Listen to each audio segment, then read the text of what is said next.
இன்றே சப்ஸ்கிரைப் செய்து உங்கள் ஃபேவரட் ஷோகளை காணுங்கள். 3 பேருக்கு அத்தனை தடவை கால் பண்ண, ஒருத்தர் கூட எடுக்கல. ஜெயில இருந்து வந்ததுமே பாரதி ஏதாவது பண்ணணும் தான் மேடம் போயிட்டோம். அவளை முடிச்சுட்டு வந்து உங்களை பார்க்கலாம் தான் மேடம் நினைச்சோம். ஆனா என்ன ஆனா? அதுக்குள்ள ஆதி வந்து காப்பாத்திட்டாரு, அதானே? பாரதி வீட்டுக்கு போகாதீங்கன்னு சொல்றதுக்கு தான் அத்தனை தடவை கால் பண்ண, யாருமே எடுக்கல. நல்ல வேலை, ஆதி வந்து காப்பாத்தினாரு. மேடம், அன்னைக்கு என்னடானா பாரதி ஏதாவது பண்ணுங்கன்னு சொன்னீங்க, இப்போ என்னடானா ஆதி சார் காப்பாத்திட்டாருன்னு சந்தோஷப்படுறீங்க.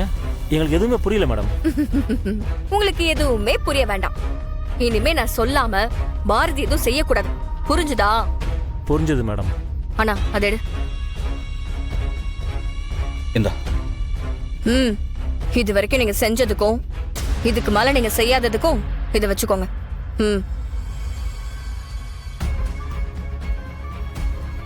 நீ என்ன பண்றன்னு எனக்கு ஒன்றும் புரியல மித்ரா. உனக்கே புரியலையா? இந்த ஐடியாவோட கோரே நீதான். உனக்கே புரியலன்னா என்ன அர்த்தம்? ஏய், என்ன மித்ரா வளர்ற? பாரதியா ஆதி காப்பாத்தினதுக்கு சந்தோஷப்படுற, இவங்களையும் எதுவும் பண்ணக்கூடாதுன்னு சொல்லி பணத்தை கொடுக்கற. ஏய், என்ன இது? அண்ணா, அன்னைக்கு நீ என்கிட்ட என்ன சொன்ன? ஒரு வேலை ஆதிக்கு பழசெல்லாம் ஞாபகம் வந்தாலும் பாரதி அவன் வெறுக்கணும்னு சொன்னல. இப்ப அந்த வேலையை தான் நான் பார்த்துட்டு இருக்கேன்.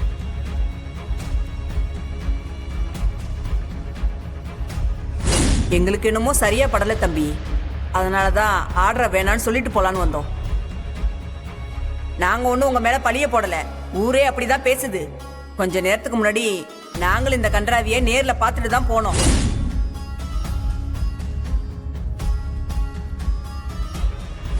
எங்க வீட்டுல இப்படி பொண்ணுங்கெல்லாம் இல்ல. அப்படியே இருந்தாலும் உன்ன மாதிரி ஒரு ஆம்பளை அடிக்கடி வந்துட்டு போக மாட்டான்.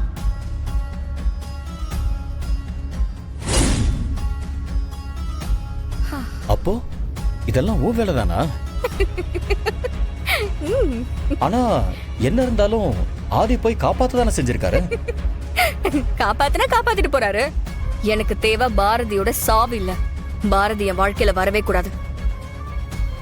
இந்த வெறுப்ப பத்த வச்சுட்டு நெருப்ப மாத்தி விட்டோன்னு வச்சுக்கோயேன், சாகுற வரைக்கும் 2 பேருக்குள்ள எரிஞ்சுக்கிட்டே இருக்கும். அதுல அப்பப்ப அந்த நெருப்புல என்னைய ஊத்தி ஊத்தி அணையமா பாத்துக்கிட்டு தான் இருப்பேன். அதெல்லாம் கரெக்ட் தான் மித்ரா. இருந்தாலும் என் மனசுக்கு ஒண்ணு தோணுது. என்னதான் இருந்தாலும் ஆதியையும் பாரதியையும் பக்கத்துல பக்கத்துல வச்சுக்கிறது பஞ்சையும் நெருப்பையும் பக்கத்துல பக்கத்துல வச்சுக்கிட்டு பத்திரமா பாத்துக்கிற மாதிரி. அதுக்கு பதிலா நீ ஆதியை அமெரிக்காவுக்கு கூட்டிட்டு போயிட்டா அந்த பாரதியால உனக்கு எந்த தொந்தரவும் வராது இல்லையா? ஆதியும் திரும்ப அந்த ஃபேமிலியை மறந்துட்டு உன் கூட சந்தோஷமா வாழ்வார். நீ இவ்வளவு யோசிக்கும் போது நான் இதை யோசிக்க மாட்டேனா? என்னோட அடுத்த பிளானே அதுதான். ஆனா நானா ஆதியை கூட்டிட்டு போற மாதிரி இருக்க கூடாது. ஆதியே என்கிட்ட வந்து நம்ம இங்க இருக்க வேண்டாம், அமெரிக்காவுக்கே போயிடலான்னு வந்து சொல்லணும். அது எப்படி மித்ரா? ஆதி எப்படி அப்படிலாம் சொல்லுவாரு? சொல்லுவாரு. கண்டிப்பா சொல்ல வைப்பேன். அத சொல்ல வைக்கிறது தான் என்னோட அடுத்த மூவ். பாரதி,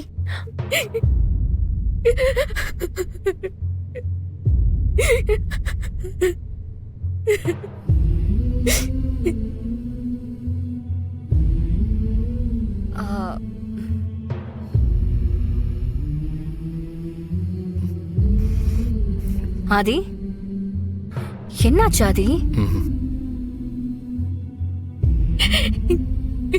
என்ன சொல்றதுன்னு தெரியலம்மா. ஆனா மனசெல்லாம் ரணமா வலிக்குது. சரி, பாத்துக்கலாம் ஆதி. பாரதியும் பாவம் தானே. நான் இல்லைன்னு சொல்லல மித்ரா.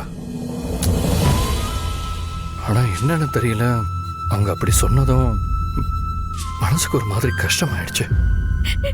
இப்ப அழுது என்ன பிரயோஜனம்? ஆதி என்ன 3வது மனுஷனா?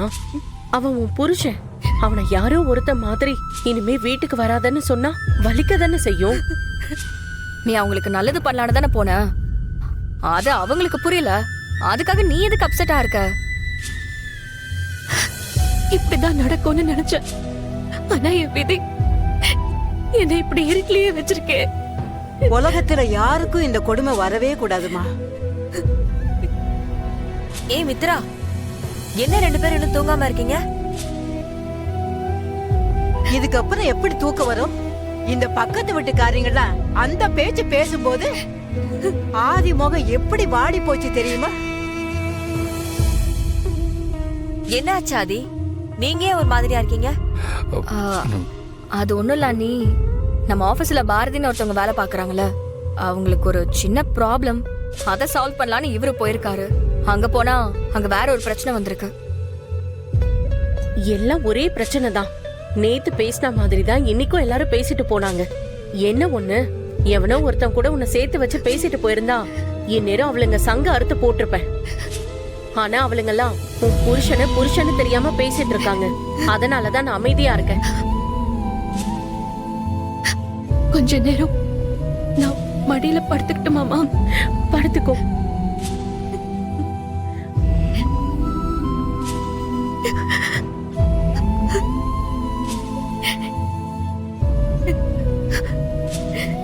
கட்டின புருஷனை கண்டவன்னு சொல்ல வச்சுட்டானே அந்த பாவி பய கடவுள்.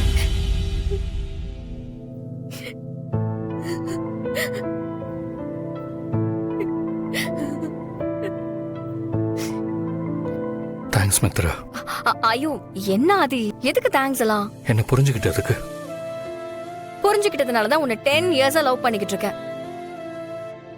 10 இயர்ஸ் என்ன, இன்னும் 100 இயர்ஸ் நான் லவ் பண்ணிக்கிட்டே இருப்பேன்.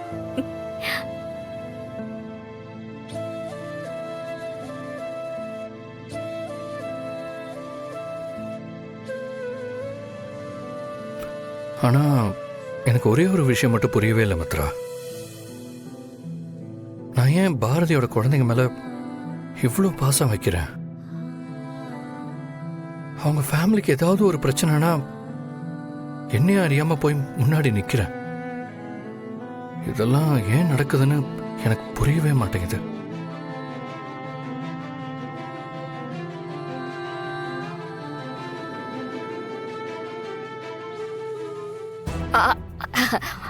அதான் சொன்னனே ஆதி, திஸ் இஸ் யூ. இதுதான் உன் கேரக்டர். இங்க பாரு, பாரதின்னு மட்டும் இல்ல, யாருக்கு என்ன ஆனாலும் நீ இப்படிதான் போய் நிப்ப.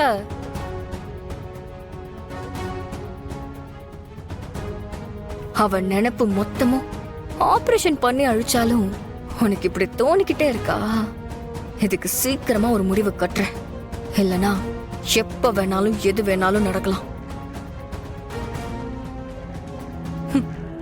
பாரதி, நீயே ஆதிய உன் வீட்டுக்கு வரக்கூடாதுன்னு சொன்ன மாதிரி நீயே இவன் வாழ்க்கைக்கு வேண்டான்னு முடிவு பண்ணணும். நான் முடிவு பண்ண வைப்பேன்.